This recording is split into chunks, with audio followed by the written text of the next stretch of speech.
So there's this guy named Erick Erickson, I believe is what it's pronounced as, and he wrote an article entitled Let's Consider Secession, in which he compares the American left to ISIS. Now, I'm just going to read you a few of the quotes. Here's one.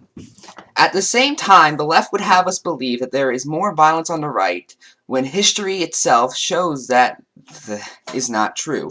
From Nazism to communism to progressivism itself, there has been more butchery from left-wing ideologies throughout human history than from right. Here's the problem with that. You mentioned ISIS. Now, ISIS follows Islam, which is an extremely far-right philosophy.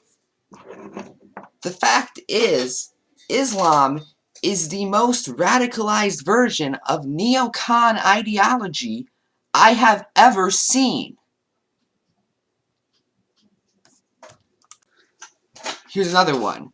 There is only a one-way street, and the crowd that demands tolerance only wants tolerance for themselves.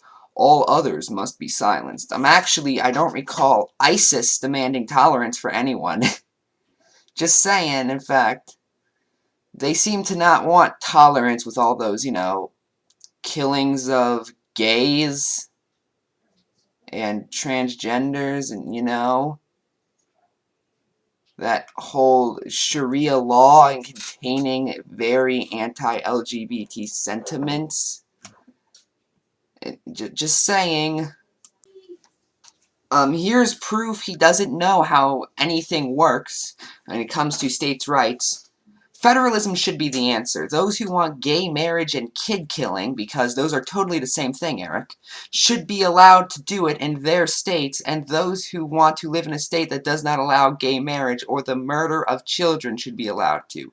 The founders wanted us to solve those moral issues at the state level and allow each state its own values and ways. That is how it should work. The founders did not actually want that, Eric, because if they did, one of the first Supreme Court cases, in fact, I believe it was when Washington was president, wouldn't have said that federal law overwrites state law. We've had it been that way since Washington was president. Okay, Eric?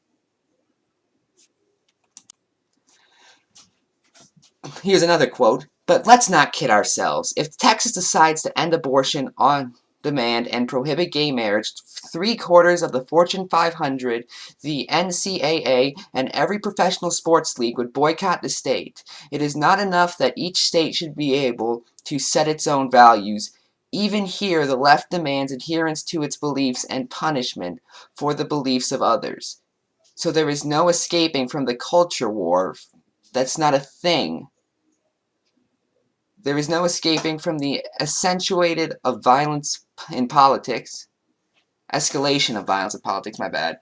Because the right's never been violent. That whole Tea Party thing where they were threatening to kill Obama, and Ted Nugent threatening to kill Obama in 2012. All of that never happened. The minority gets to exert its will over the majority, and every vice gets declared a civil right we all must worship and subsidize.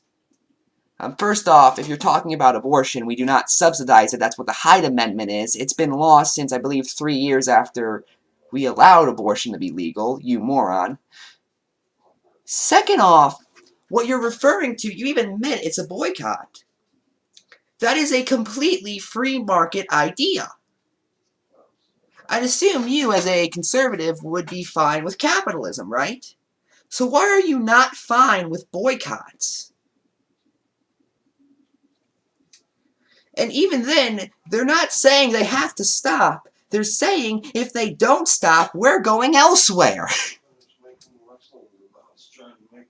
Imagine if I said that. Imagine if I said, oh, well, if we do it and, if we allow state division, and then the states that have freaking all these liberal ideas, every conservative organization is going to boycott it. Yeah. What's the issue? And this is the part where where we get the title from, the only way to claim this situation is for us to part ways. Frankly and historically, the only thing at this point that is going to save us from ourselves is either breaking apart our union or major war, not of our choosing, that forces us to unite. So basically, Erick says, listen, we can solve these problems by seceding to another country. And at that point I say, okay, if you want to. Seriously, if he wants to create another nation and secede, that's fine. But just know, if you succeed, I will be laughing when your nation collapse. Which I guarantee you it will, Erick. And that's it. I'm Ephrom, and good night.